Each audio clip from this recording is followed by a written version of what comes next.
Pemirsa, tersangka kasus ijazah Jokowi, Roy Suryo memastikan langkahnya mengajukan pra-peradilan berulang kali diperbolehkan dalam KUHP baru. Roy menegaskan ia akan menggunakan haknya sepanjang mekanisme tersebut diperbolehkan.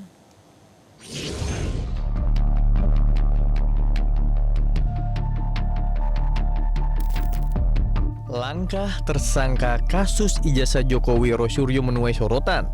Sidang perkara fitnah dan pencemaran nama baik ijazah Jokowi yang sedianya dijalani Roy harus tertunda lantaran Roy mengajukan gugatan pra-peradilan. Tak tanggung-tanggung, Roy kini mengajukan 4 kali pra-peradilan. Mulai dari gugatan penangkapan, penggeledahan, menguji status tersangka, permohonan ganti rugi penangkapan, hingga soal pencabutan pencekalan. Roy mengaku sengaja mengajukan pra-peradilan berulang lantaran upaya hukum tersebut dimungkinkan sesuai dengan aturan dalam Kitab Undang-Undang Hukum Acara Pidana atau KUHP baru.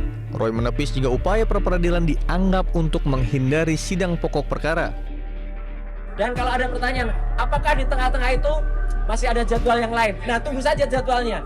Ya, kalau memang misalnya ada lagi. Dan kami juga menantang ya menjawab. Kan ada orang di sana yang bilang, kalau berani ya langsung pokok perkara. Orang itu tidak ngerti hukum. Saya pastikan orang yang bicara di Solo itu tidak ngerti hukum. Dia baca dulu ya Kitab Undang-Undang Hukum Acara Pidana. Kalau ada yang namanya pra-peradilan, itu menunda pokok perkara. Kalau dia melakukan malah nabrak, nyuruh itu, dia melanggar hukum, dia harus ditangkap malah. Ya, orang yang ada di Solo itu. Saya nggak tahu siapa orang yang ada di Solo itu. Ya, gitu. Tapi yang kemarin bilang dan menantang harus segera masuk ke pokok perkara.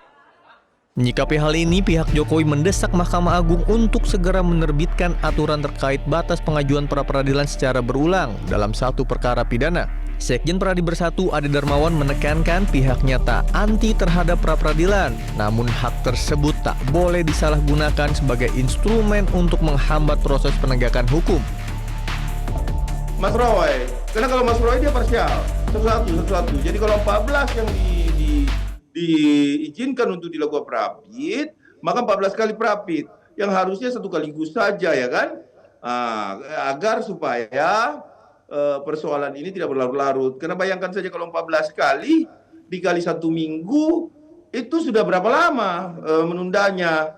Itu bertentangan dengan prinsip hukum itu sendiri, prinsip beracara di peradilan, yaitu biaya ringan, cepat, dan biaya ringan, ya cepat, tepat, biaya ringan. Artinya ini jangan kita biarkan seperti ini. Makanya kami dari Pradi Bersatu juga mendesak Mahkamah Agung agar segera mengeluarkan peraturan Mahkamah Agung dan juga surat edaran Mahkamah Agung. Kenapa?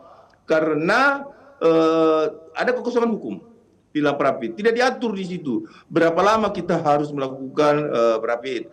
Tetapi saya yakin betul tidak ada pilihan lain bagi Mahkamah Agung selain mengeluarkan perma atau sema. Kenapa? Apalagi dalam putusan pra-peradilan kedua, Hakim Tunggal Pengadilan Negeri Jakarta Selatan I. Ketut Darpawan menyatakan permohonan pra-peradilan berulang yang diajukan Roy Suryo merupakan bentuk penyalahgunaan prosedur hukum. Hakim menilai langkah hukum Roy Suryo tersebut sengaja dilakukan secara terpisah dan mencicil objek gugatan demi menunda-nunda serta mengganggu proses hukum pokok perkara, yakni sidang fitnah pencemaran nama baik ijazah Jokowi. Tim Liputan, Metro TV.